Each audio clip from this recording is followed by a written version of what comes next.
Recently, Li Ka-shing sold port assets worth $22.8 billion to the U.S.-based BlackRock.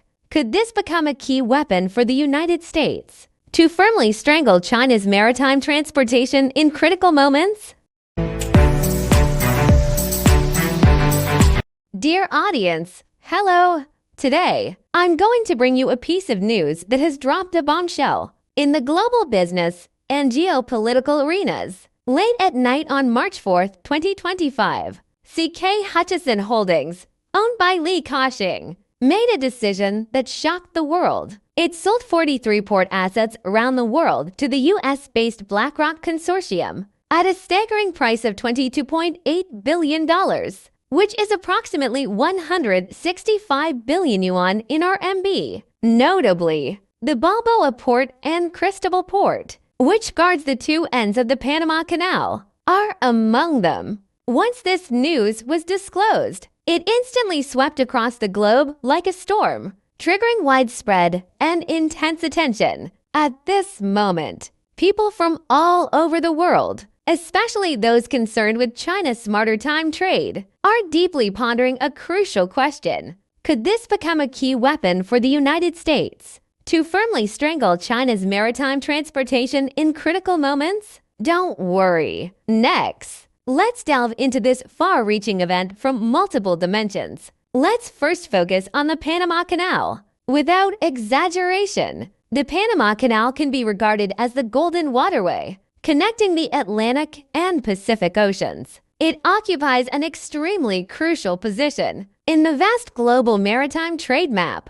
According to authoritative statistical data, approximately 6% of the global maritime trading volume is completed through this canal every year, and its strategic significance is self-evident. As the world's largest goods trading country, China also sees the Panama Canal as an extremely important trade route. Specifically looking at the data, in the 2022 fiscal year, China's freight volume accounted for 21.4% of the total freight volume of the Panama Canal. In 2023, China's freight volume passing through the Panama Canal reached as high as 1.2 million tons, accounting for 18% of the total freight volume of the canal, firmly ranking as the second largest user country after the United States. However, when we examine it from the perspective of China's own huge maritime transportation volume,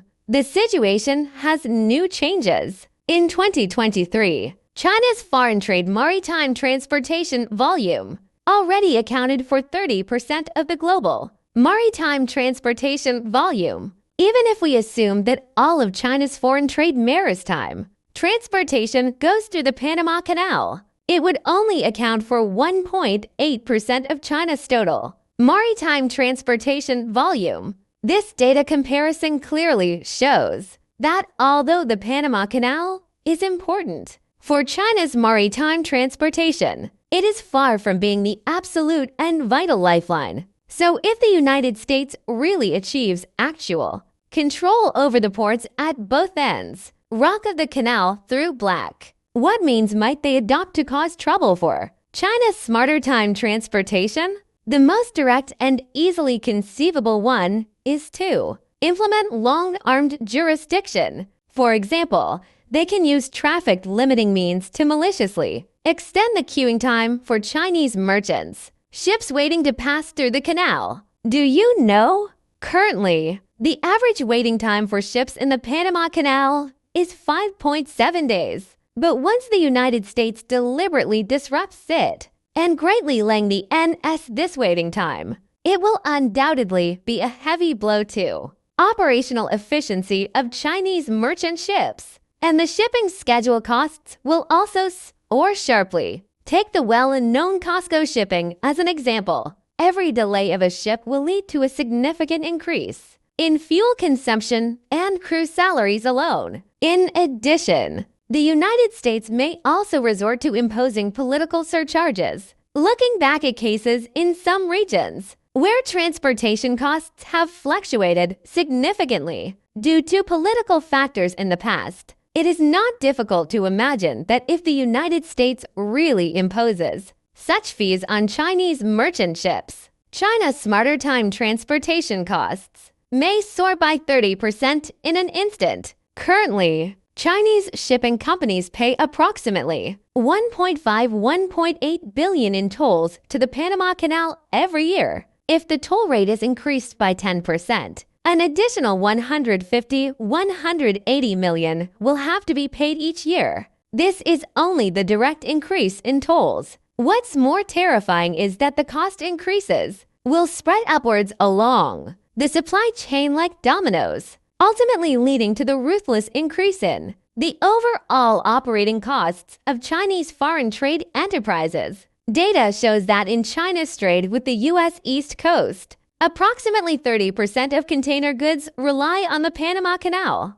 Once the tolls increase by 10%, the overall logistics cost of the China or U.S. route will be pushed up by 3% to 5%. Calculated based on the China-U.S. trade volume of $76 billion in 2023, Chinese foreign trade enterprises will have to bear an additional $2.33 billion in costs each year. This is no small amount. Moreover, after the United States controls the ports, it is highly likely to discriminate against Chinese merchant ships in the port service link. For example, in port docking and unloading service arrangements, it deliberately delays the time of operation. Chinese merchant ships, under normal circumstances, the loading and unloading operation of a container shipping in the port can be completed in about 1 to 2 days. However, if it encounters discriminatory treatment and the operation time is extended to 3 to 5 days or even longer, not only will the ship's cost in the port increase significantly, but the entire transportation plan will be completely disrupted, resulting in delayed cargo delivery and seriously affecting the reputation and competitiveness of Chinese enterprises in the international market. However, China is by no means sitting idly by. In recent years, in the face of the potential risks of the Panama Canal, China has actively and proactively promoted the strategy of route diversification. Take the strengthening of trade relations with America as an example. The newly put into use Chanquay port in Peru is playing a huge role at this moment. This Chanquay port is no ordinary one. Its designed handling capacity can reach 1 million TES per year in the near term and can be increased to 1.5 million TES in the long term. At the same time, it also has the powerful ability to handle 6 million tons of bulk cargo and 160,000 vehicles. After the goods arrive at Chanquay port, they can be quickly transported to various parts of South America through convenient land transportation, compared with detouring through the Panama Canal. To reach the west coast of the Atlantic Ocean, the transportation time can be greatly shortened, and naturally, the degree of dependence on the Panama Canal is reduced. Turning our attention to the North American direction, Chinese ships can completely choose to arrive at first the west coast ports of the United States and Canada, and then efficiently transfer the goods to various parts of the United States or Canada through land or air transportation. In this way, even if there are problems with the Panama Canal, the trade between China and North America could still remain relatively stable. It is worth mentioning that the development and utilization of the Arctic route are also steadily advancing. Although the Arctic route is currently restricted by seasonal factors, with global climate warming and the gradual melting of ice, its navigable value is increasing day by day. According to professional calculations, if the shipping route is optimized through an intelligent scheduling system, the navigation safety and efficiency of ships' route on the Arctic will be significantly improved. In the future, the Arctic route is very likely to become another important trade route, connecting Asia, Europe, and North America. By then, the degree of dependence on the traditional Panama Canal route can be further reduced. In terms of overseas port construction, China has also achieved remarkable results. Globally, China has actively invested in the construction and participated in the operation of multiple overseas ports, gradually building its own huge port network system. Driven by the Belt and Road Initiative, China's investment in the port of Piraeus in Greece has achieved remarkable results. The port, operated by COSCO Shipping Group, has now become the largest container port in the Mediterranean, with an annual handling volume successfully exceeding 7 million TES. In Pakistan, the completion of the Gwadar port has, like a sharp sword, successfully opened up an energy passage bypassing the Strait of Malacca, providing a solid guarantee for China's energy transportation safety. In Africa, the construction and operation of the port of Djibouti have greatly enhanced China's influence in the Horn of Africa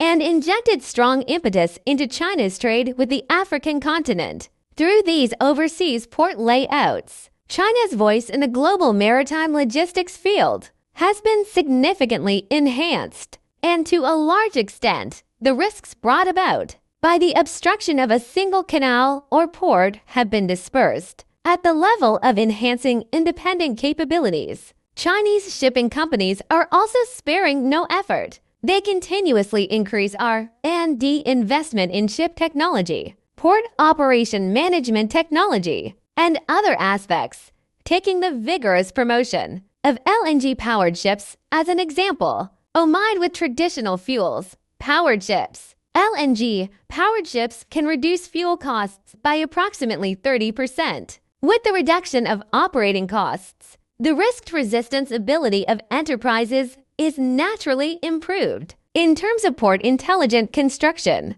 China is even at the forefront of the world by introducing advanced technologies such as big data and artificial intelligence. The port loading and unloading efficiency has been greatly improved. Shipping scheduling has been optimized, and the ship's waiting time in the port has been significantly reduced. For example, the Yangshan Port Phase 4 in Shanghai has achieved fully automated operation, achieving a qualitative leap in port operation, efficiency, and greatly reducing labor costs. Through a series of technological innovations, the competitiveness and ability to respond to external risks of China's maritime transportation industry are continuously improving. In conclusion, although the acquisition of the Panama Canal ports by BlackRock from Li Ka-shing has increased the influence of the United States in this region,